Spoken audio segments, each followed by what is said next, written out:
Nous, messieurs, dames, on fait un peu de réglage. On va commencer dans 1 minute exactement. On laisse les dernières personnes rentrer. Il va y en avoir qui vont nous rejoindre, sûrement avec un peu de retard du fait que…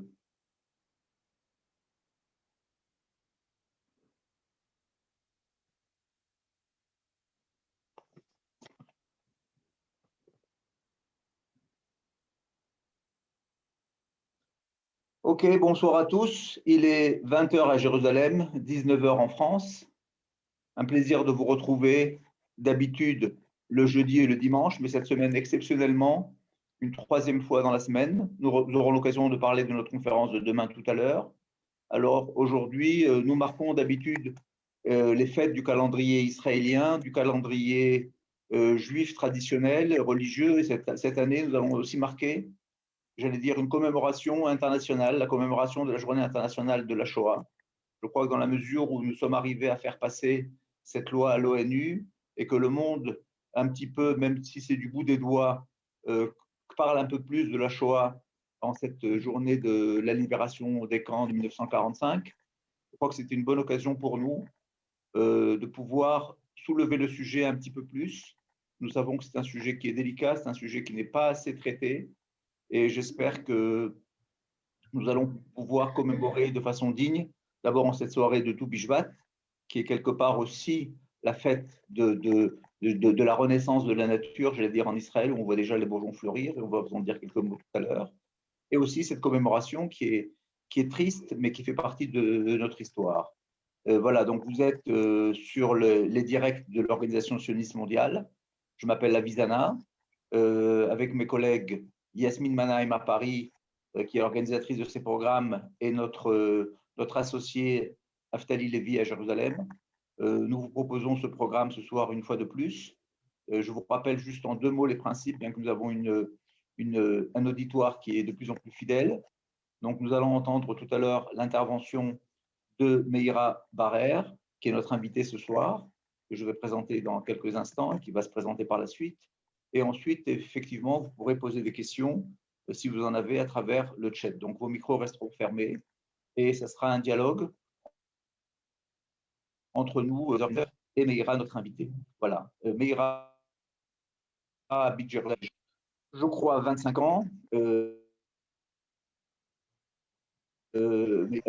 A écrit un livre qu'elle a publié il y a maintenant 1 an et demi.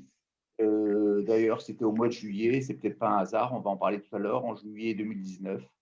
Elle a écrit un livre qui s'appelle « Comme un tison sauvé du feu ». Et ce livre, c'est un petit peu l'histoire de sa vie, c'est quelque part une autobiographie. Et pour toutes les personnes qui sont proches du monde de la Shoah et qui ont vécu des traumatismes aussi importants, ce n'est pas toujours aussi simple que ça ne puisse paraître de parler, de raconter et parfois même de mettre par écrit ces souvenirs douloureux. Alors la première question que je voudrais vous poser, Meira, c'est effectivement pourquoi ce livre? Qu'est-ce qui a été un petit peu le déclencheur? Pourquoi à ce moment de votre vie? Qu'est-ce qui vous a amené à écrire ce livre? Bien, je vais essayer de répondre le plus simplement possible. D'abord, je voulais aussi dire bonsoir à tout le monde. Merci d'être venu, merci d'être présent pour m'entendre et m'écouter. Et aussi souhaiter une bonne fête de Tou Bishvat, puisque c'est aussi ce soir. C'est la fête du renouveau des arbres et ça tombe bien. Oui, alors, Avi, pour répondre à ta question, qu'est-ce qui m'a pris à un moment de ma vie de vouloir écrire ce livre? Eh bien, parce que justement, au bout de beaucoup de temps, et alors que j'étais déjà à Jérusalem que j'avais fait mon alia depuis à peu près 25 ans, donc je n'avais pas fait une alia évidemment très jeune, ni en sortant de l'armée, ni en sortant de l'université, ni en ayant construit ma vie ici, mais au contraire, alors que ma vie était déjà bien avancée, je suis partie pour Israël, j'ai fait l'alia, et ça va faire maintenant 25 ans. Et pourquoi à un moment, j'ai ressenti la nécessité qu'il fallait que j'écrive. Parce que il fallait à ce moment que l'écrit remplace les paroles. Les paroles que je n'avais pas pu dire avant, ni petite, ni grande, ni plus grande, ni même maintenant, parce que parler, c'était beaucoup trop difficile et c'était un sujet que je ne savais pas comment aborder. Mais à un moment, je me suis dit, il faut quand même que mes enfants, et surtout mes petits-enfants, sachent qui je suis, sachent qui est leur grand-mère qu'ils n'ont jamais connue habitant en France, puisque lorsque l'aîné de mes petits-fils est né, c'était 1 an après mon alia. Il faut croire que déjà le hasard faisait bien les choses. Et, euh, et ils m'avaient toujours connu, habitant en Israël. J'étais leur Bouba, puisqu'ils m'appellent Bouba, leur Bouba israélienne. Mais à un moment, je me suis dit, il faut quand même que mes petits-enfants sachent mais qui je suis, pourquoi je suis en Israël, qu'est-ce que je fais ici, pourquoi. Mais oui, leur dire qu'à un moment, oui, je suis née en France, j'ai vécu en France, j'ai eu un grand parcours de vie en France et il fallait que ce soit dit, tout au moins écrit si je ne pouvais pas prononcer ces paroles-là. Et mais comment même écrire? Parce que en théorie, ça peut paraître facile de dire bon ben écrire, il faut écrire et puis ça va venir. Mais non, pas du tout. Écrire, c'est très difficile aussi. Et écrire surtout de ce qui s'était passé très très peu de temps après ma naissance. Et pour pouvoir le faire, il fallait que je retourne à ce que j'appelle là-bas. Le là-bas que j'ai voulu oublier, pas forcément oublier, mais mettre de côté pendant la plus grande partie de ma vie, parce que c'était justement pratiquement pas possible de pouvoir en parler et que le silence remplaçait les paroles, même quand c'était très dur. Et donc, pour ça, pour écrire, il fallait retourner à ce là-bas auquel je n'avais pas touché pendant des années. Alors, et il y a eu des déclics. Alors, oui. non, allez-y, je croyais que… Non, non, justement, j'ai. Alors, non, justement, je veux dire, ce là-bas qui est si lointain, il faut rappeler que vous êtes né, si je me trompe, en 1941, à Paris, si je me trompe, hein, tu me corrigeras. Je ne me trompe pas, c'est bien à Paris, le 31 octobre 1941. Voilà. Et donc finalement, tu es né en pleine guerre à Paris, en pleine occupation. Oui. Et effectivement, comme pour beaucoup des gens de la communauté juive de Paris, et c'est pour ça que j'ai dit, tu as édité ton livre, peut-être c'est un hasard, au mois de juillet, le 16 juillet 42 va être finalement la première très grande étape de la vie de ta famille. Alors, je sais qu'une partie des choses t'ont été racontées, mais tu l'as vécu au fond de toi-même. Tu peux nous recadrer un petit peu l'histoire de ta famille, d'où vient-elle, est à Paris? Oui. Alors, d'où vient ma famille en premier? Eh bien, ma mère venait de Pologne, d'une ville qui s'appelait Kalisz, en Pologne, qui est une ville relativement déjà importante. Elle est venue à l'âge de 8 ans avec ses parents. Et donc, elle était encore très jeune lorsqu'elle est arrivée en France. Et mon père, lui, est né à Pinsk. Pinsk, c'est une ville de ce qu'on appelait à l'époque la Biélorussie ou la Russie blanche. À certains moments, c'était polonais, à certains autres moments, c'était considéré comme russe. Et mon père, donc, est venu dans les années 30-32. Mon père était étudiant à Varsovie. Et il est venu à Paris pour continuer ses études et il s'est inscrit à la Sorbonne. Mon père donc ils se sont rencontrés à Paris. Donc mon père et ma mère se sont mariés à Paris. Et lorsque je suis née, j'avais déjà une sœur aînée qui s'appelle Annette, qui a 9 ans de plus que moi, et mon frère aîné qui a 3 ans et demi de plus que moi. Et moi, donc, je suis née le 31 octobre 1941.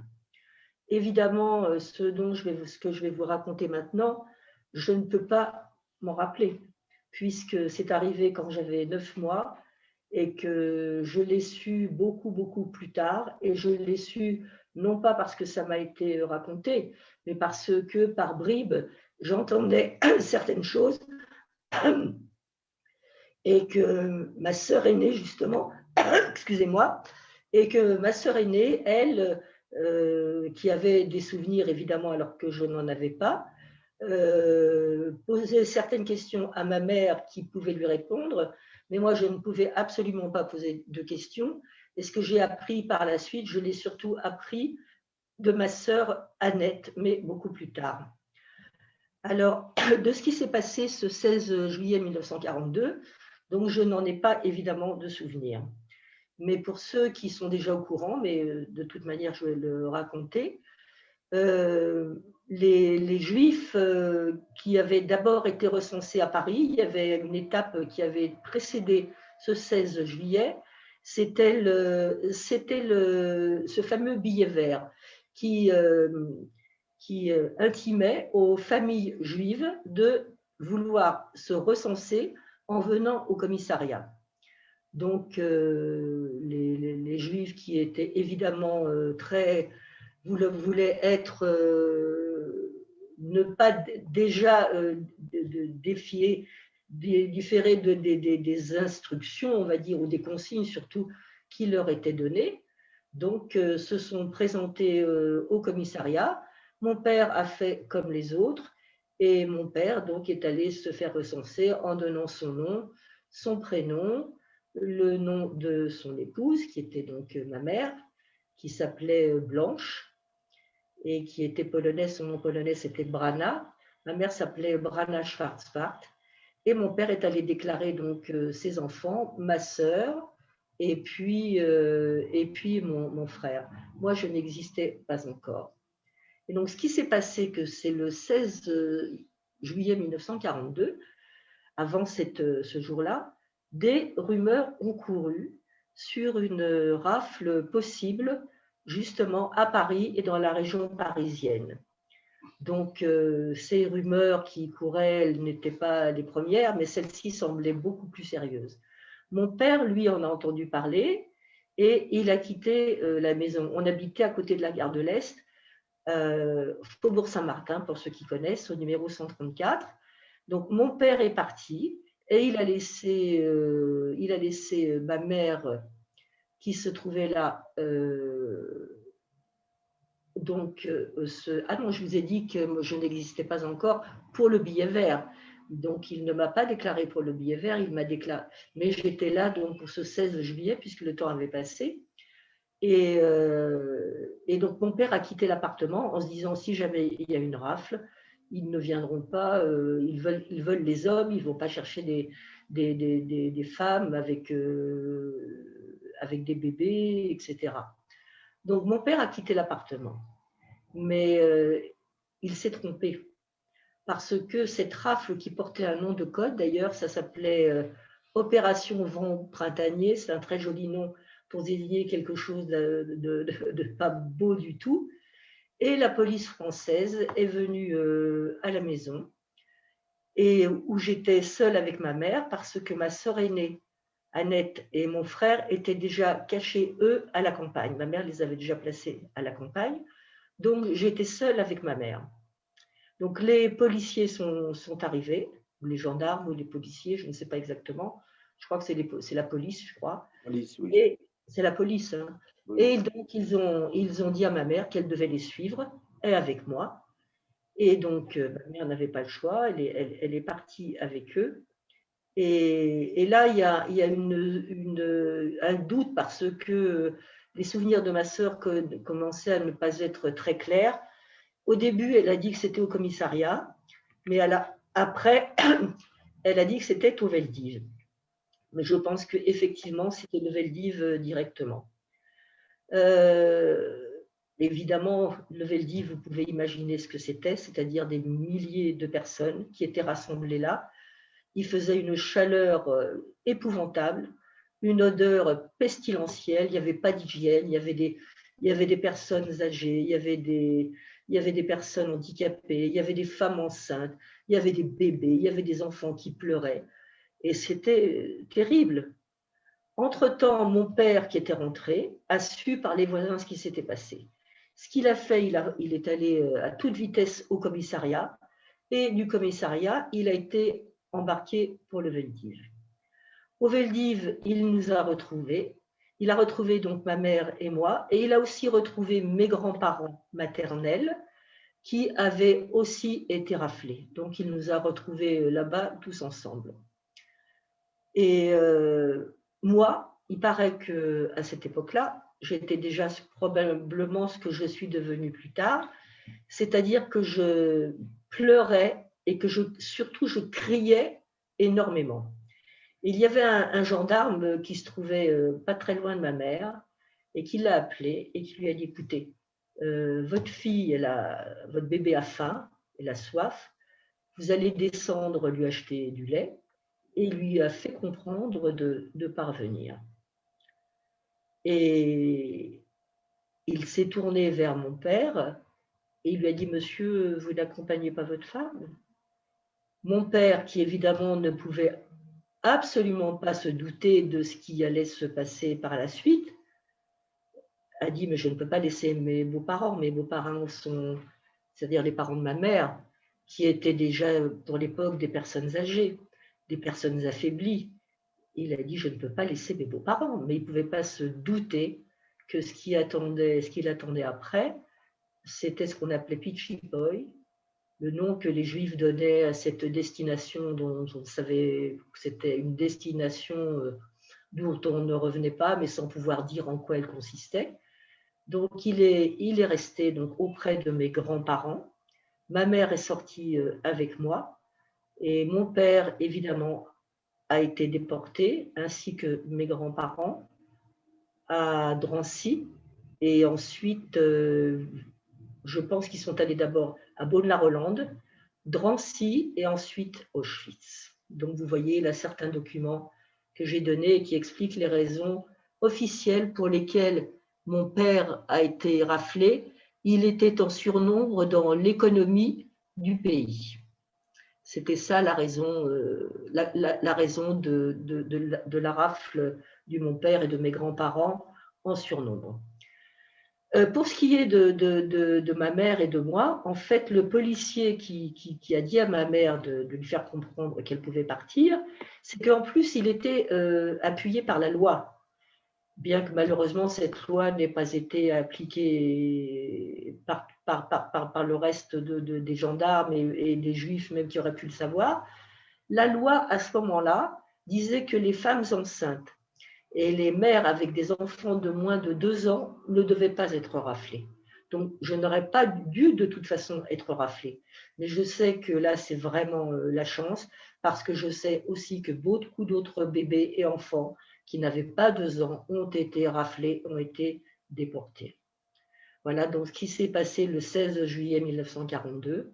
Donc, je n'ai jamais connu mon père, je n'ai jamais connu mes grands-parents, je n'ai jamais connu mon oncle David, qui lui avait été déjà déporté par le convoi numéro 6. Et donc lui, il a été déporté à 18 ans, donc je ne l'ai pas connu. De même que je n'ai pas connu le frère aîné de ma mère, qui lui était le seul de la famille à ne pas avoir été déporté. Il était dans les FFI, la MOI, pour ceux qui connaissent, et c'était l'organisation des ouvriers étrangers. Exactement, donc c'était, le plus grand nombre, c'était des Juifs. Donc lui, il faisait partie d'un réseau dans le Vercors, et ils ont été dénoncés, et c'est la milice qui a attrapé leur groupe, et il a été fusillé peu de temps avant la libération. Donc il est au musée de Lyon, au musée de la Résistance de Lyon, et lui, il s'appelait Léon Schwarzbart. Ce que vous voyez là sur les photos, c'est ma grand-mère, donc que je n'ai pas connue en haut, avec mon oncle David, quand il était petit, et évidemment, après, il a été déporté 18 ans. Et là, c'est mes grands-parents, donc mon grand-père et ma grand-mère Schwarzbart. Et à gauche, c'est le cousin germain de mon père, qui s'appelle Miron Burstein. C'est la seule famille, je vous parlerai de lui plus tard. C'est la seule famille que j'avais du côté de mon père. Lui, il a été déporté en 1944, mais il était médecin. Et donc, je pense que ce qui l'a sauvé, c'est que probablement parce qu'il était médecin, il devait être affecté peut-être à un endroit où il n'était pas parmi les prisonniers.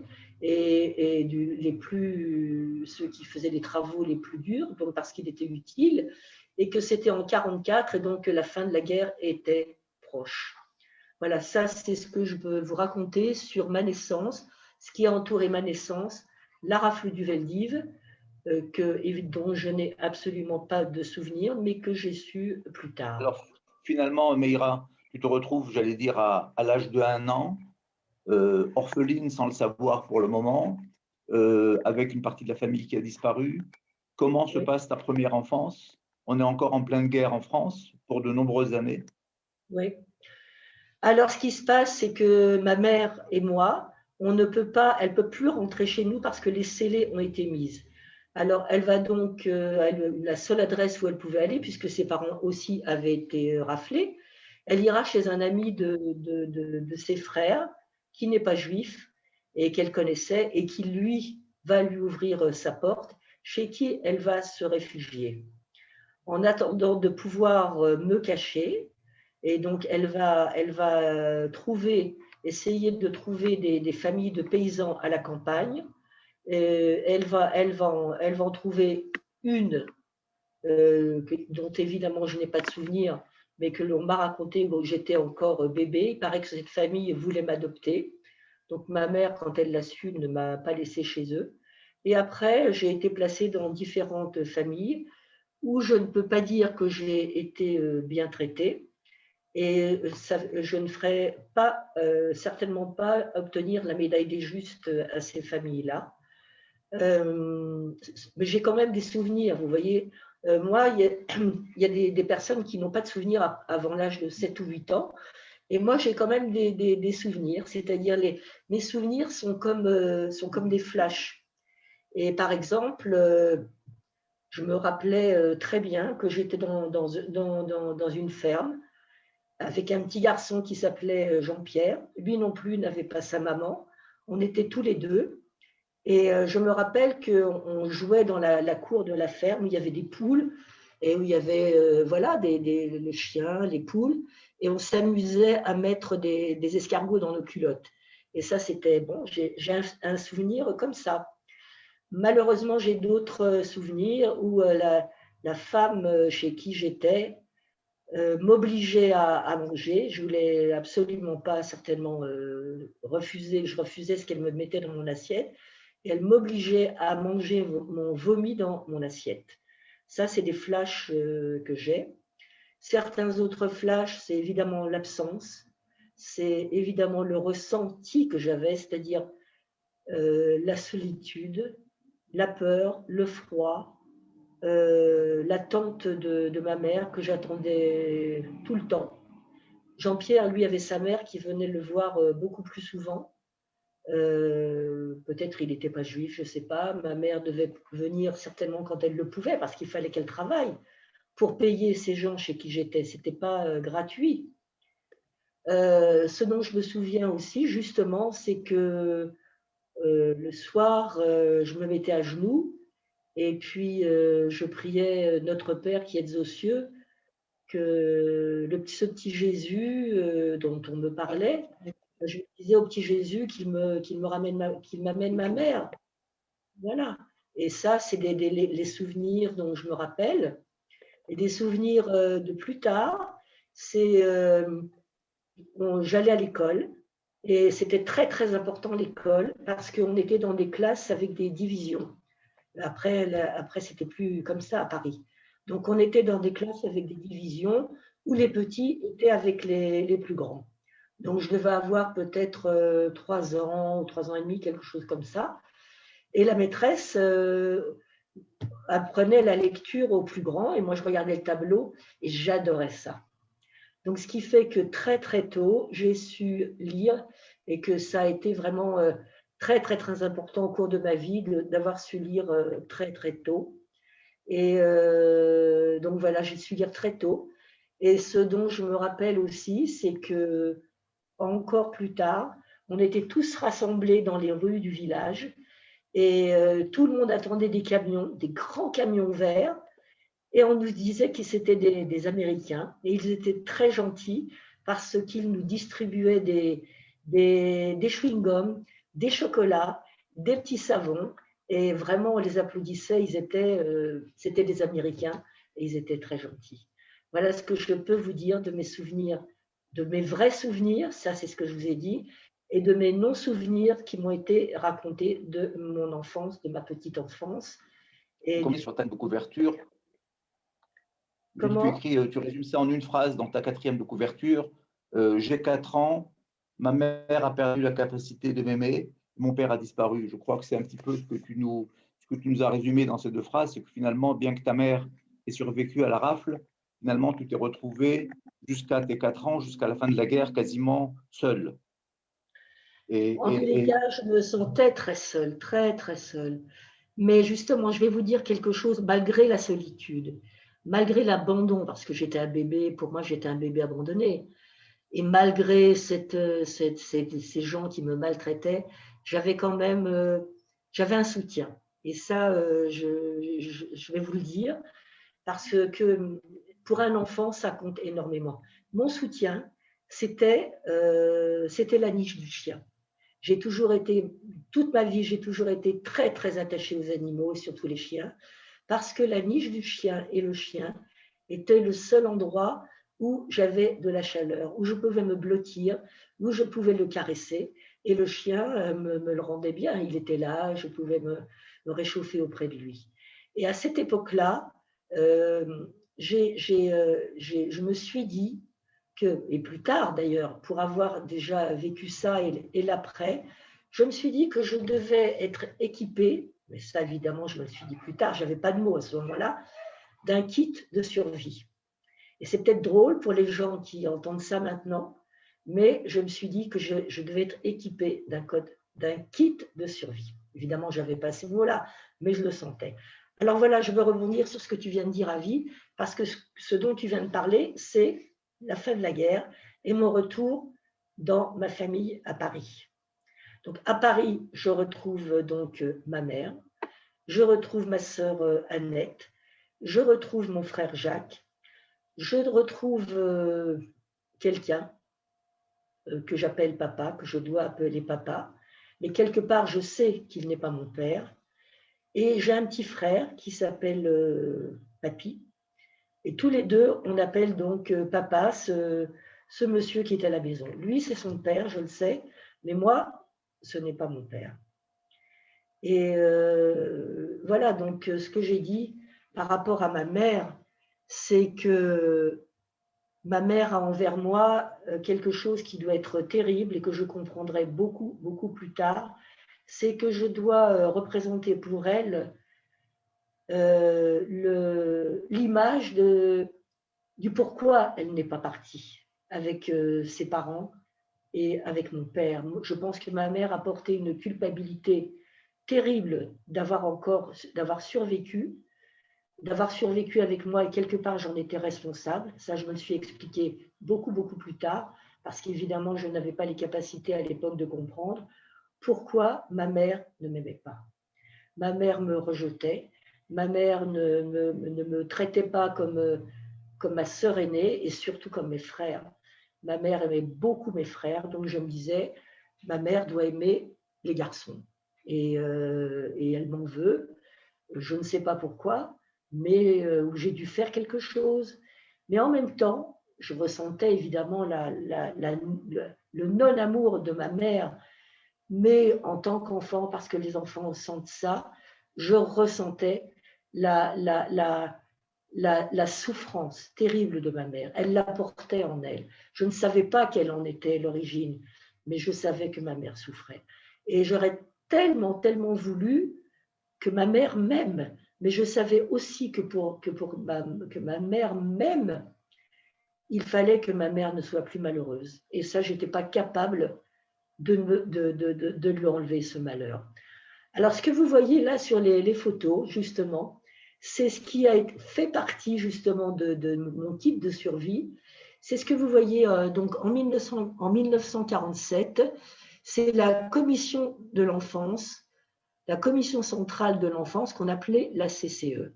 La CCE, c'était une organisation qui s'occupait des enfants après la guerre. Elle faisait partie de l'UJRE, pour ceux qui connaissent, L'UJRE, c'était l'Union des Juifs pour la résistance et l'entraide. Et tous ces Juifs étaient communistes. Ils s'étaient battus, ils étaient communistes avant la guerre. Pendant la guerre, ils étaient dans la résistance, comme mon oncle Léon dont je vous ai parlé. Ils étaient aussi dans les groupes Manoukian, que vous connaissez peut-être de l'affiche rouge. Et, donc, les Juifs communistes de l'après-guerre se sont occupés des enfants orphelins pour la plupart. L'OSE, peut-être que vous connaissez tous, qui était l'organisation centrale qui a recueilli les enfants totalement orphelins après la guerre et de toutes les nationalités. Mais le JRE et la Commission centrale de l'enfance s'occupaient des enfants, donc des petits et des grands, et surtout, la CCE était rue de Paradis, donc dans mon quartier, puisqu'on était retourné 134 Faubourg Saint-Martin, et donc on allait au patronage. Et le patronage de la CCE, ben, c'était à ce moment-là un lieu mais extraordinaire. Pourquoi? Parce que là, vous me voyez, je ne sais pas si vous me voyez, je suis la petite fille là, en milieu, voilà, avec le gros nœud blanc, là c'est moi. Derrière moi, il y a ma sœur Annette, voilà, ça c'est Annette. Et derrière, c'est ma maman. Ma maman qui s'appelait donc Brana en polonais, mais qui ne s'est jamais appelée Brana en France, et qui s'est appelée Blanche toujours. Donc un petit peu plus haut, vous me voyez tout au fond à droite, je tiens la main d'un petit garçon, droite, en face à droite. Yasmine, à droite, c'est à droite. Yamina, bon, peut-être c'est pas grave, t'arrives pas. C'est pas moi là, c'est pas moi. Je suis celle avec le gros nœud blanc à droite. À droite. Bon, c'est pas grave. Donc, qu'est-ce qui se passait à la CCE? D'abord, on était un truc extraordinaire. On était tous des enfants de déportés. On était tous pareils. À l'école, on ne savait pas ce que c'était que les enfants de déportés. Là-bas, à la CCE, on était tous des petits-enfants de déportés. On était tous juifs. Et moi, je faisais partie des jeunes bâtisseurs, c'est-à-dire les plus petits, parce qu'il y avait des catégories. Moi, je faisais partie des jeunes bâtisseurs. Ma sœur, elle, faisait partie de la chorale. Et mon frère, lui, devait certainement être dans un autre groupe. Là, vous voyez donc les photos que vous avez vues avant. Là, c'est ma maman. Où t'es repartie, là, Yasmine? Bon, c'est pas grave. Vous avez vu le portrait de ma maman. Donc ça, c'était pendant la guerre avec moi. Ma maman était très jolie, comme vous avez pu le voir. Et là, à gauche, ce que vous voyez, ça c'est plus tard, mais je veux quand même vous dire qui c'est. Je suis là avec une bicyclette. Je suis la première avec des cheveux longs. Il y a une autre petite fille. Et là, ce sont grâce à la CCE, je suppose, ce sont des familles belges qui accueillaient des enfants comme nous, c'est-à-dire des enfants de déportés, qui les accueillaient pour leur faire vivre des moments normaux auprès des familles. Et ces familles étaient vraiment très, très gentilles. Et là-bas, j'étais normale, j'étais donc aimée. Donc, je reviens à la CCE, parce qu'à la CCE, donc, on apprenait le yiddish. On apprenait des yiddish, mais avec des caractères hébreux, mais on apprenait des chansons. On fêtait des fêtes comme Hanouka avec des beignets, etc. On fêtait aussi Purim. D'ailleurs, à Purim, c'était la grande fête de l'année. On préparait un spectacle. Et moi, je me rappelle que j'entrais, c'était pour Purim, et j'entrais sur la polonaise de Chopin avec un habit en crépon bleu. Ta ta ta ta ta ta ta ta ta ta ta ta ta. Je me rappelle très bien que c'était la polonaise de Chopin, et ça, c'était extraordinaire parce que toutes les familles, nos parents, ceux qui avaient encore des parents ou de la famille, venaient à ce spectacle de la salle Pleyel. Et on avait l'impression que tout le monde était heureux, tout le monde avait oublié ce qui s'était passé.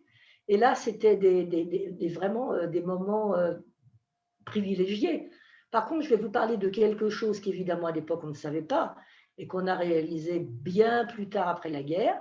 C'était qu'à Noël, tous les patronages allaient dans un endroit qui s'appelait le Vélodrome d'hiver. Nous, on disait le Veldiv. Il y avait là-bas des courses cyclistes qui duraient 6 jours. Je crois que c'était la course des 6 jours. Et là-bas, on allait voir toutes ces courses du Veldiv, des 6 jours, et on nous distribuait des cadeaux pour Noël. Et ça se passait au Veldiv, là où s'était passée la rafle, là d'où mon père avait été déporté, là d'où mes grands-parents avaient été déportés. Mon père par le convoi numéro 9 et mes grands-parents par le convoi numéro 6. Mais on ne savait rien de tout ça. Nous, on était des enfants comme tous les autres enfants. Et voilà, c'était les beaux moments que l'on vivait en tant qu'enfant, parce que maintenant, je vais vous parler de l'école. À l'école, il se trouve que j'habitais Faubourg Saint-Martin, donc comme je vous ai dit, proche de la gare de l'Est. Et pour aller à l'école, il fallait longer le canal Saint-Martin. Je ne sais pas si ça vous dit quelque chose. Donc, on allait à l'école, il y avait l'école maternelle, la grande école et tout ça, on était tous ensemble. Et donc, c'était ma sœur qui était chargée de nous emmener à l'école, avec mon frère, et moi, j'étais à la maternelle. Et à la maternelle, je vous dis une anecdote parce que ça m'a marqué, ça fait partie des souvenirs d'enfance. Évidemment, je lisais couramment. Et la maîtresse, elle était, elle se demande, mais comment ça se fait qu'une si petite fille lit couramment comme ça? Et un jour, l'inspecteur est venu, elle lui a dit, il m'a emmené au cours élémentaire, à la grande école, et il m'a fait lire pour leur montrer que moi, une petite fille de 4 ans, je lisais couramment. Je peux vous dire que j'étais quand même un petit peu fière. Mais après, quand je suis rentrée donc, à la grande école, à l'école au cours préparatoire, je suppose, je restais à l'étude parce que ma mère travaillait, je veux dire, après le métier de ma mère. Et j'avais, eh bien, ma maîtresse, je restais à l'étude et j'avais une maîtresse qui était vraiment très mauvaise. Pour moi, elle était très méchante. Mais évidemment, je ne savais pas pourquoi. Quand je levais la main pour aller au cabinet, comme on disait, elle me le refusait. Et après, j'allais lui montrer mes devoirs. Et en principe, j'avais droit à mes gifles pratiquement une fois sur deux. J'étais toujours giflée. Je le savais. Et je rentrais en pleurant, mais je rentrais à toute allure en longeant le canal Saint-Martin parce que j'avais besoin de faire pipi. Et quelquefois, j'y arrivais, quelquefois, je n'y arrivais pas. Et quand je disais à ma mère que la maîtresse m'avait giflé et tout ça et tout ce qui se passait, ma mère me disait, si elle t'a giflé, c'est que tu l'as mérité. Et puis c'est tout. Et voilà ce qui se passait à l'école. Et c'est pour ça que je voulais vous parler de la CCE, à quel point c'était un endroit où j'ai trouvé ce que je ne trouvais pas chez moi. Mais ils étaient tous communistes. On nous passait des films sur les kolkhozes en URSS, sur le renouveau communiste et l'idéologie communiste. C'était magnifique. Mais jamais on ne nous parlait de Torah, jamais on nous parlait de textes, de Shabbat, de tout ce qu'il pouvait y avoir dans une enfance normale de petits enfants juifs. Donc moi, autour de moi, les enfants faisaient, à 11 ans, faisaient leur première communion, tout en blanc. Donc d'une certaine façon, à un moment, je me pensais que j'allais faire ma première communion. Les fêtes, donc les fêtes qu'on avait à la maison, c'était Noël. Moi, j'attendais le Père Noël. C'était la grande fête de réjouissance de l'année parce on attendait le Père Noël qui allait passer dans la nuit. Le lendemain matin, on aurait des cadeaux, on mettait nos chaussures dans la cheminée. On avait un sapin de Noël. Et c'était extraordinaire pour nous. Mais quand même, à la CCE, je vais vous dire quand même ce qui m'a été donné, le grand cadeau que j'ai reçu à la CCE. C'est que même si on n'avait rien à voir avec les textes, on ignorait absolument tout de la Torah, du Shabbat, des bougies, de tout ça, on savait qu'on était juif. Moi, je savais que mon père était là pour moi. Et que si mon père avait vécu, eh bien, mon père m'aurait aimé. Et que c'est à la CCE, et grâce à mon père que je n'avais pas, que j'ai su que j'étais juive. Et que c'est ce qui m'a donné mon identité, c'est ce qui m'a donné ma force, et c'est ce qui m'a donné, c'est pas seulement le kit de survie dont je vous ai parlé quand j'étais petite, mais c'est une phrase que j'avais dans la tête déjà toute petite, et c'était « ils ne m'auront pas ». Et cette phrase, elle a été pratiquement toute ma vie dans ma tête, quelque part, dans un coin. Je ne sais pas où, je ne sais pas comment, mais dans les moments de grande difficulté, elle revenait, c'était, eh ben, ils ne mourront pas. Et voilà, ça c'est ce que je pouvais vous dire de la Vous CCE. avez été d'ailleurs un peu à la recherche de ce père que vous n'avez pas connu. Vous avez essayé de savoir qui il était. J'ai essayé de savoir qui il était, mais c'était très difficile à cette époque-là, parce que ma mère ne parlait pas. Ma mère ne pouvait rien raconter. Ce que je vous ai dit, c'est que je l'ai su par bribes, petit à petit, de ce que ma sœur pouvait apprendre, mais sinon, on ne parlait pas. Vous ne pouvez pas savoir ce que c'était que ces familles, ça il faut quand même que je vous en parle. Quand les enfants sont revenus dans ces familles d'après-guerre, où beaucoup d'entre elles étaient déjà, où il manquait les deux parents, les grands-parents, les oncles, les tantes. Moi, je n'ai pas su ce que c'était que de dire mémé ou pépé. Chez moi, ça n'existait pas. Et les petits cousins chez qui on allait passer du temps, etc. Mais on était des sans-famille, nous. Et il faut que je vous dise que c'était que ces familles de l'après-guerre. Elles étaient toutes, je vais employer un mot que peut-être vous connaissez, elles étaient toutes zinzin. Pour moi, c'était le mot. Elles étaient zinzin parce qu'elles étaient brisées. Les gens, comment voulez-vous qu'après des choses pareilles, une femme comme ma mère, qui avait perdu ses parents, qui avait perdu ses deux frères, qui avait perdu son mari, qui avait échappé par miracle à cette rafle, comment voulez-vous qu'après la guerre, ma mère puisse être une femme qui, entre guillemets, une mère normale? Donc, il fallait bien que la souffrance de ma mère puisse s'exprimer quelque part. Donc, la souffrance de ma mère, c'était sur moi. Mais évidemment, je ne pouvais pas le comprendre à ce moment-là. Et ce qui s'est passé par la suite, puisque tu me poses la question, et sur cette époque-là, les recherches et ce qui se savait à cette époque-là, on ne le savait pas. Les organisations comme bien sûr ce qui est venu beaucoup plus tard, avec surtout les Klarsfeld, bien sûr que ça n'existait pas à ce moment-là. On ne savait pas du tout, on n'avait pas d'éléments, on n'avait rien du tout. Je sais que ma sœur, après la guerre, par exemple, elle allait tous les jours à l'hôtel Lutetia pour savoir si mon père allait revenir, puisque c'est de là-bas qu'arrivaient les déportés. Donc elle y est allée tous les jours, et en espérant que mon père allait revenir, jusqu'au moment où il a fallu se rendre à l'évidence que mon père ne reviendrait pas. Et voilà, donc après, j'essaye de vous résumer quand même, parce que sinon ce serait un petit peu long. Donc j'ai grandi, j'allais à l'école, donc je vous ai raconté mes premières années d'école. Et donc, et ma mère, il faut quand même que je vous parle du métier de ma mère parce que c'était très important. Ma mère était fourreuse. C'est-à-dire qu'elle travaillait la fourrure, comme beaucoup de juifs à cette époque-là. Il y avait la confection, il y avait la fourrure, il y avait les mécaniciens, les mécaniciennes.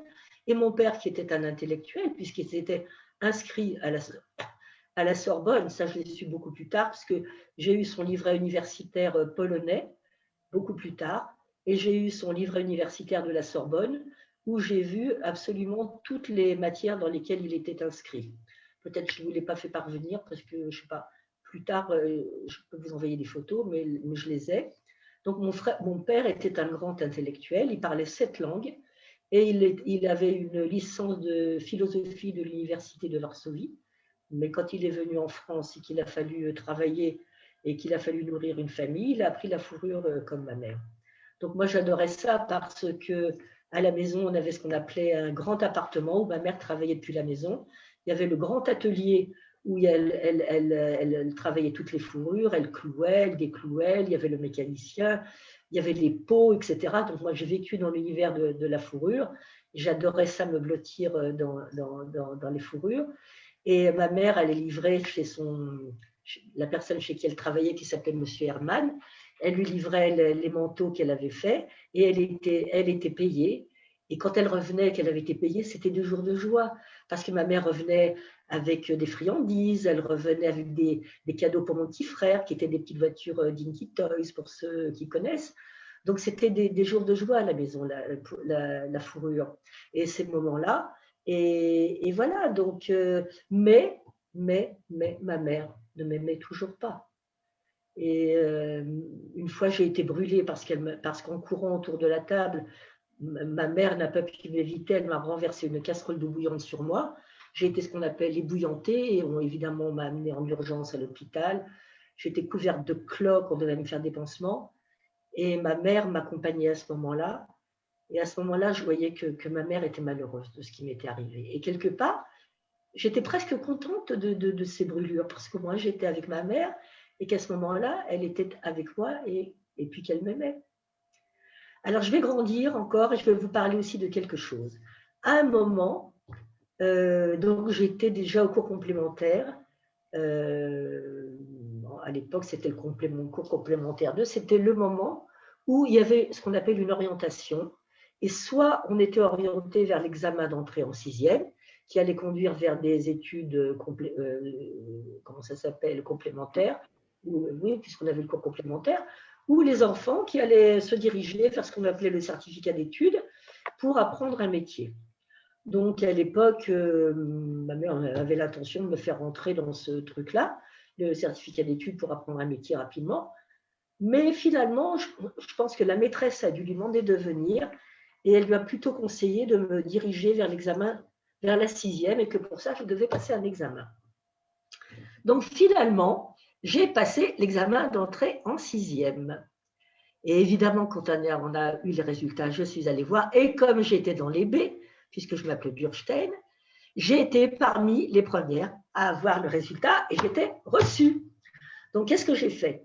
Je suis rentrée en cavalant à toute vitesse à la maison en me disant, là, enfin, je vais pouvoir quand même annoncer une bonne nouvelle à maman. Je l'appelais maman. Tout le monde appelait à ce moment-là, je crois que toutes les mamans juives, les enfants les appelaient maman. Donc, je suis rentrée à toute vitesse pour annoncer la bonne nouvelle. Et quand je suis arrivée, j'ai trouvé bizarre parce que je n'avais pas encore parlé. Je n'avais encore rien dit, donc personne ne savait que j'étais reçue à ce fameux examen de l'entrée en sixième. Et je leur dis, mais au moment où j'allais parler, dire, maman, je suis reçue. Et voilà, qui parle d'un truc, mais complètement, je ne comprenais rien du tout. Figurez-vous que ma mère avait gagné le premier prix de la loterie nationale, mais le 10e, pas le vrai premier prix. Ma mère avait gagné le 10e du premier prix de la loterie nationale. Le gros lot, vous vous rendez compte? Et donc, moi, le fait que j'étais reçue à mon examen d'entrée en sixième, évidemment, c'est passé complètement inaperçu, quoi. Voilà, donc une anecdote dont je voulais vous parler de mes souvenirs. Je ne sais pas si je peux, parce que j'en ai tellement d'autres, même avant cet examen d'entrée en sixième, dont je ne vous ai pas parlé, mais il faut quand même que je vous parle de ça. C'est donc la seule famille que j'avais du côté de mon père. Avi, tu m'as demandé tout à l'heure si j'avais des informations de mon père. Mais bien sûr, mon père, enfin le cousin germain de mon père, s'appelait Meyer Burstein. Lui, comme je vous ai dit, il avait été déporté en 1944. Il est revenu le seul. Je suis beaucoup plus tard qu'il pesait 34 kilos et qu'il avait le typhus et qu'il était dans un état, comme vous pouvez imaginer comment. Mais moi, je ne l'ai pas connu comme ça. Moi, j'ai connu, donc, on l'appelait tous Miron, pourtant il s'appelait Meyer. Et pour moi, c'était mon père d'adoption, parce que lui, c'était ma famille paternelle. Et pourquoi je voulais vous parler de quelque chose dont je ne vous ai pas parlé? Parce que quand il venait, mais je savais que lui s'occupait de nous. Je savais qu'il remplaçait mon père. Je savais qu'il parlait yiddish avec ma mère, parce qu'à la maison, maman ne pouvait pas parler yiddish avec mon beau-père.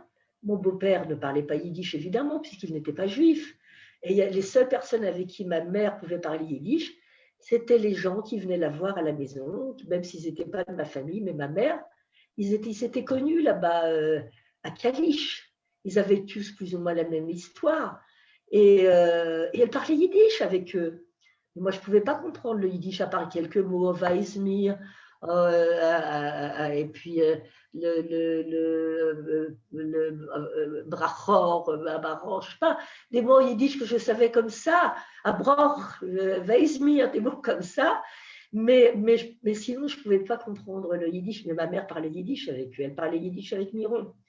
Et Miron, c'était aussi un grand jour de sortie.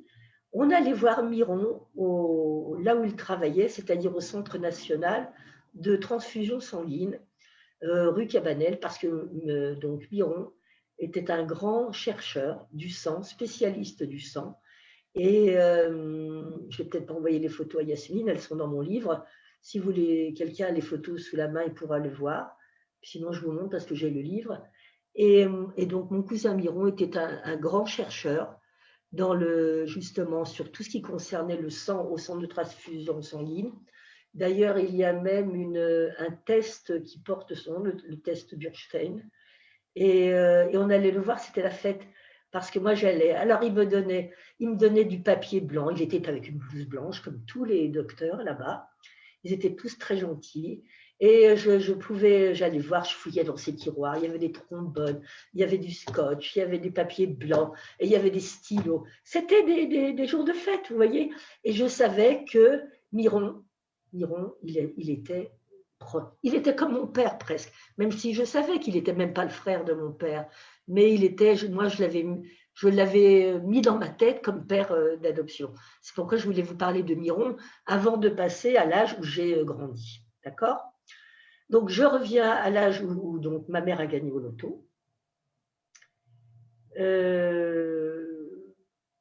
Bon, je réalise que je ne vous ai pas parlé de quelque chose. Mais finalement, je ne sais pas si je vais vous en parler. Je me pose la question, bon, on va dire que je ne vais pas vous en parler, mais on va dire quand même que je vous en parle.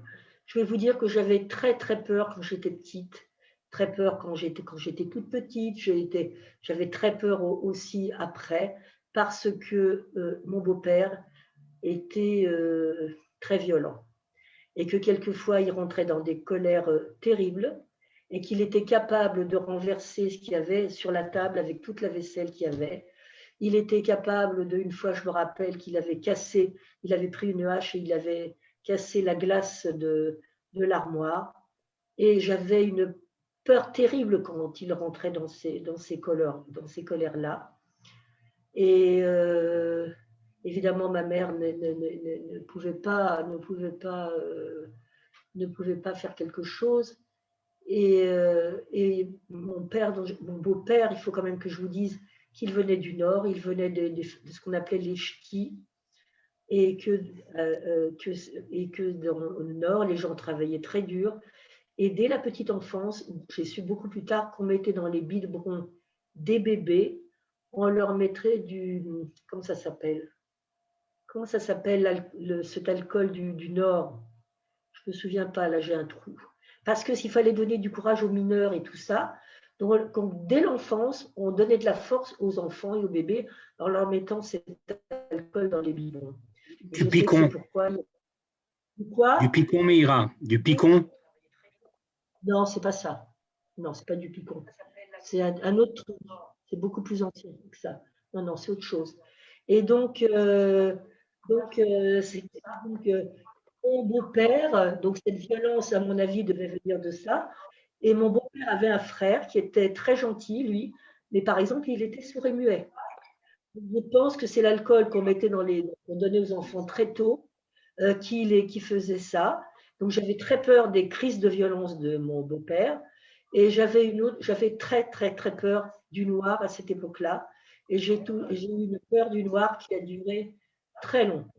Voilà, je parlais de violence, de la peur de mon beau-père et de ma peur du noir qui a duré très très très longtemps.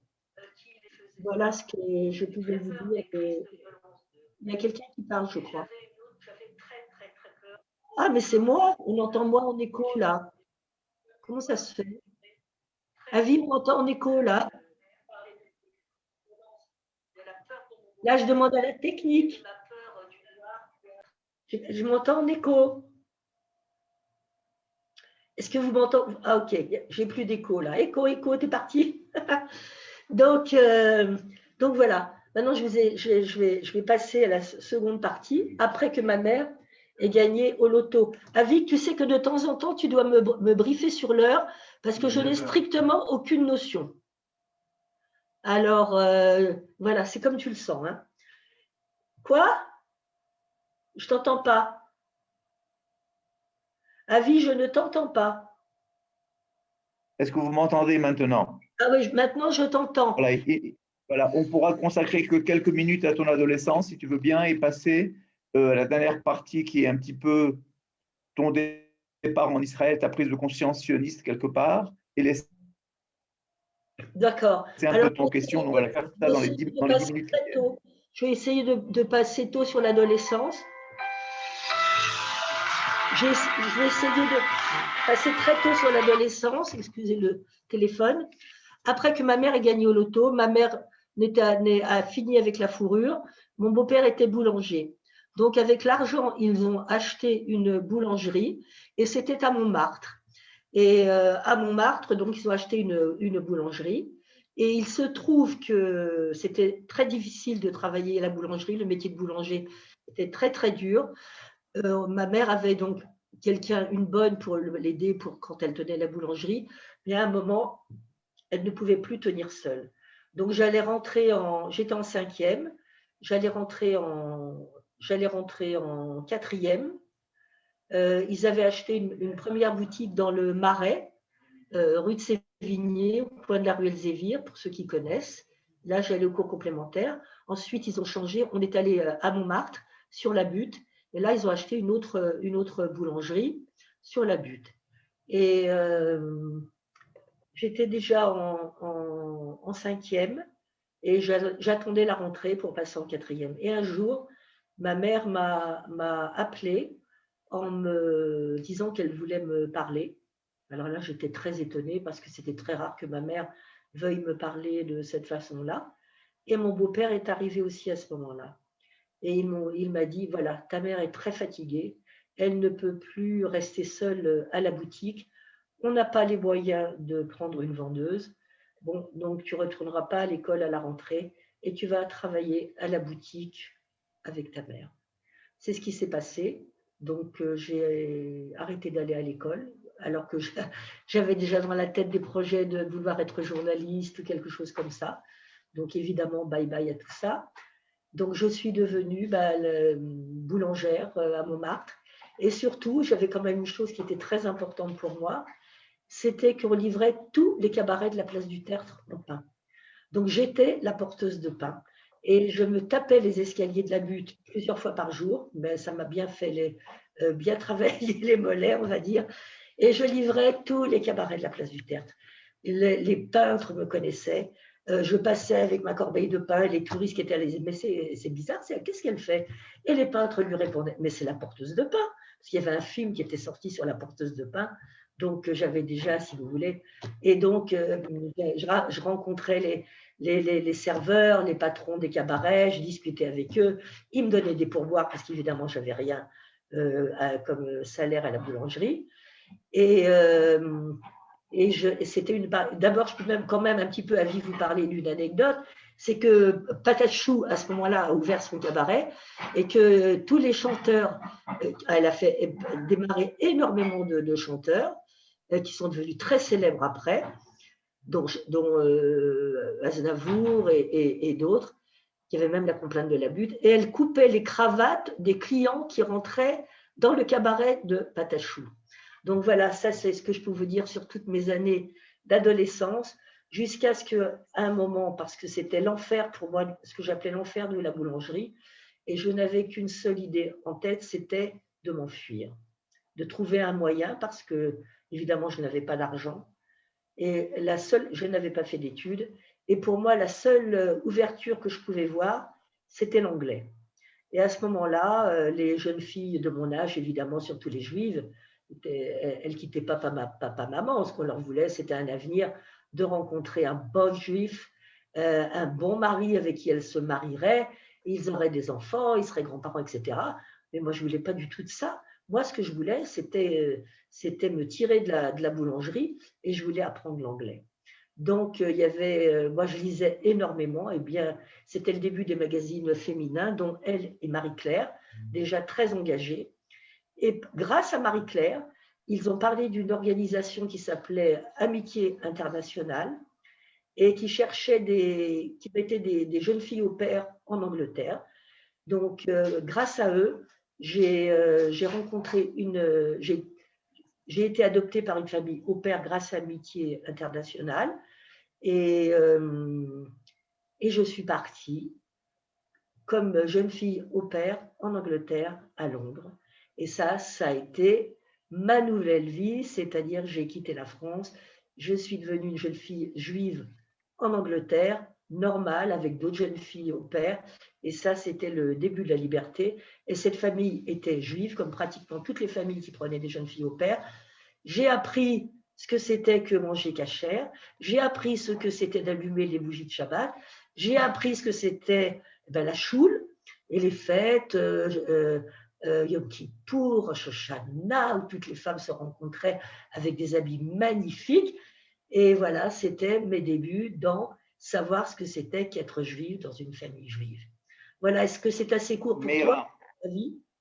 Oui, oui, je crois que ça donne simplement le goût. Malheureusement, le temps file et on peut pas limiter, on peut pas résumer ni une vie, encore moins déjà un livre. Et d'abord, j'appelle les gens, je demanderai à Yasmine de bien vouloir mettre les coordonnées du livre et là où on peut se le procurer pour les gens qui voudront être. Je voudrais simplement que tu conclues un petit peu pour nous dire, tu es en Israël depuis 25 ans, donc tout le monde connaît ton âge puisqu'on sait que tu es né en 1941.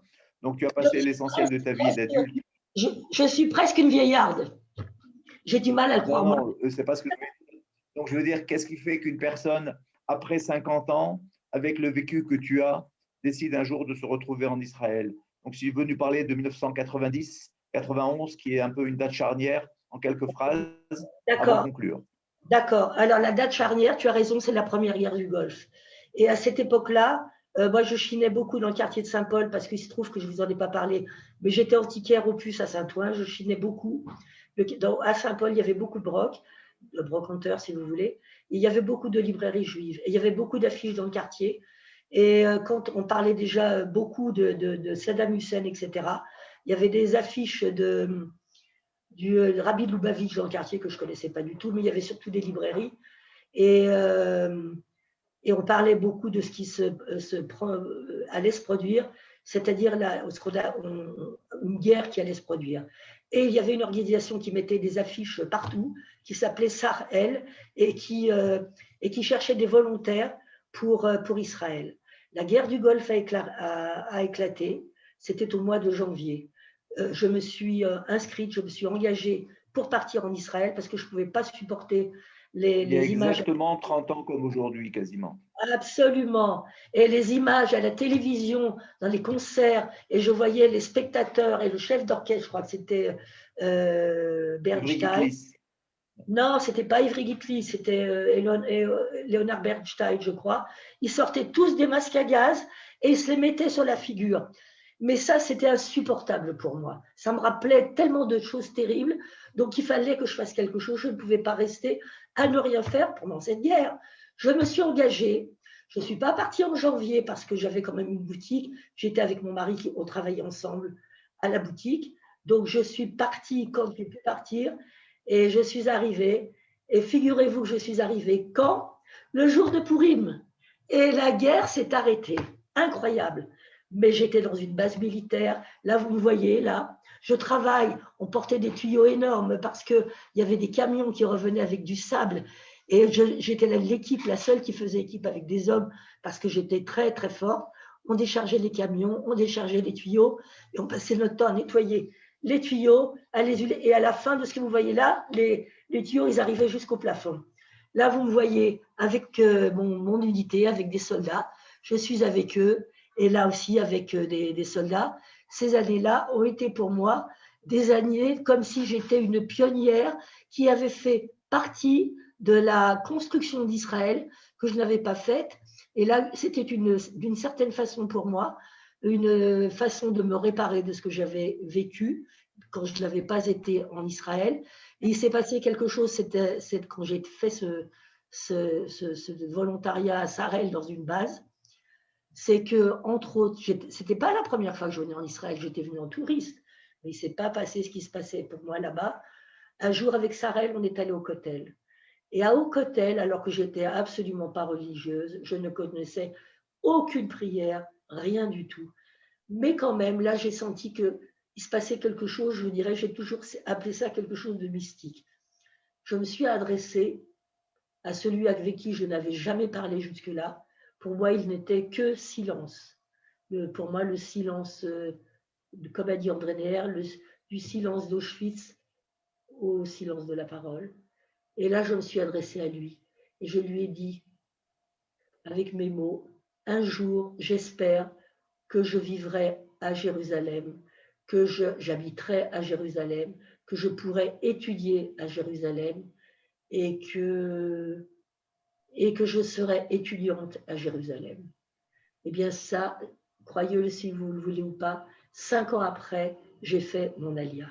J'ai fait mon alia en ayant tout perdu. J'ai perdu ma mère est morte en 92, ma belle-sœur est morte en 93, les gens les plus chers autour de moi sont morts, Miron est mort, mon chien est mort, on m'a volé ma voiture et je n'avais que mes enfants parce que je ne vous ai pas parlé de mes enfants parce qu'on n'avait pas le temps. Mais mes enfants non seulement ils ne se sont pas opposés à ce que je parte en Israël l'année quand je suis partie en 96, parce que pour moi, je suis partie pour sauver ma peau. Je ne savais pas ce que j'allais faire, mais mes enfants, mon fils m'a dit, je préfère une mère debout qu'une mère à genoux.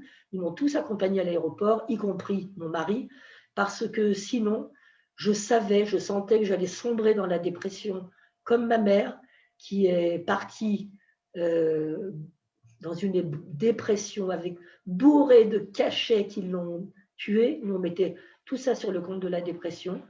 Et je suis partie donc en 96. Je ne savais pas que j'allais faire mon alia, je ne savais rien du tout. Je suis partie seulement avec mes valises. Je suis allée à la Sortnout, on était deux, on était mariés. Chaliart nous a dit, quand on est marié, on ne peut pas faire une alia seule. Mais elle a dit à mon mari, bon, vous faites une alia de couple et vous reviendrez, parce que mon mari, il n'était pas question qu'il fasse son alia. En plus, on avait une boutique d'antiquité au plus. Donc, on est venus ensemble, on a fait l'alia ensemble et lui, il est reparti. Et moi, je suis restée, je ne savais pas du tout ce que j'allais faire, mais j'allais à l'Ulpan, j'étais en colocation et je vivais comme une étudiante, c'est-à-dire ce que je n'avais pas vécu puisque je n'avais pas pu faire d'études. On passait des nuits entières à discuter avec d'autres qui avaient fait là, vous voyez mes enfants, mes petits-enfants, au Kotel, vous voyez comme ils sont beaux, vous voyez comme ils sont grands, vous voyez mon mari Nathan, parce que j'ai divorcé une deuxième fois. Nathan, c'est mon troisième mari, j'ai le plaisir de vous en parler, de vous le présenter. Et donc mes petits-fils, ma fille là, parce que ma fille déballe des bijoux aussi à Jérusalem.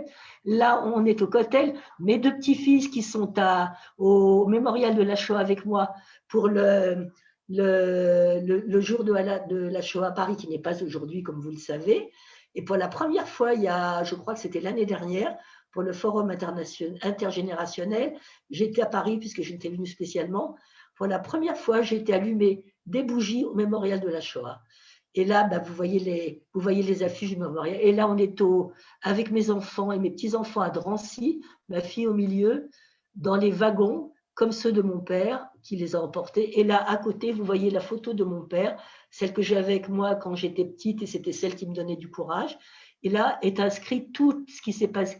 Mon père qui est inscrit, là, je ne sais pas si vous pouvez le voir, tout ce qu'il était, tout ce qu'il a, et qui il était, et pourquoi il a été déporté par le convoi 2019. Je crois que j'ai essayé de dire le maximum de ce que je peux. Mais Ira, je crois que on a fait un tour de force en un peu plus d'une heure.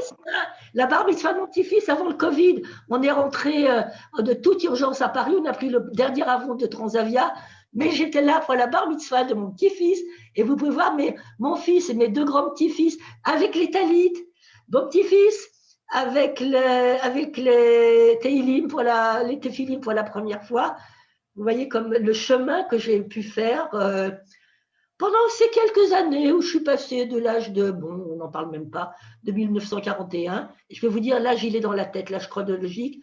Moi, j'en ai rien à faire. Voilà. Je suis une combattante, je voulais dire ça aussi. Et nous, les enfants cachés, on a été dans le silence pendant 50 ans, mais je peux vous dire qu'on n'a pas été des victimes. On s'est battus. Si vous lisez mon livre, vous verrez qu'on a été des combattants. On a réussi à avoir des enfants, on a réussi à avoir des petits-enfants. Et notre identité juive, on l'a gardée. Et c'est pour ça qu'une grande partie d'entre nous est en Israël, parce qu'on est des combattants. Les victimes, c'est fini. Moi, je suis sortie de ce que j'appelle l'enfermement victimaire, parce que c'est quelque chose qui vous enferme en victime éternelle. Voilà sur ce que je voulais finir. Mais je ne rajouterai rien de plus. Je crois que c'est la première fois en 65 conférences que nous avons fait où nous n'allons pas donner la parole au public. Il y a eu beaucoup de témoignages personnels, privés et qui vous sont adressés particulièrement. Donc, je crois qu'effectivement, il n'y a pas lieu à des questions. Je pense que les gens qui voudront connaître plus…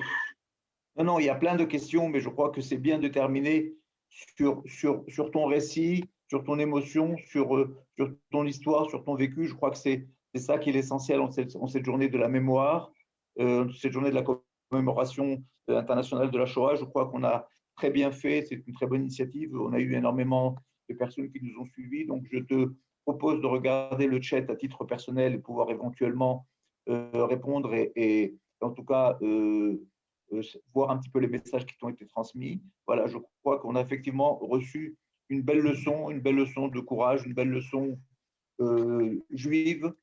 C'est extraordinaire de pouvoir encore en 2011 avoir le témoignage vécu tel que les tiens avec autant d'émotions, autant de personnalité. Je vous remercie à tous d'avoir été là. Est-ce que je pourrais juste ajouter quelque chose?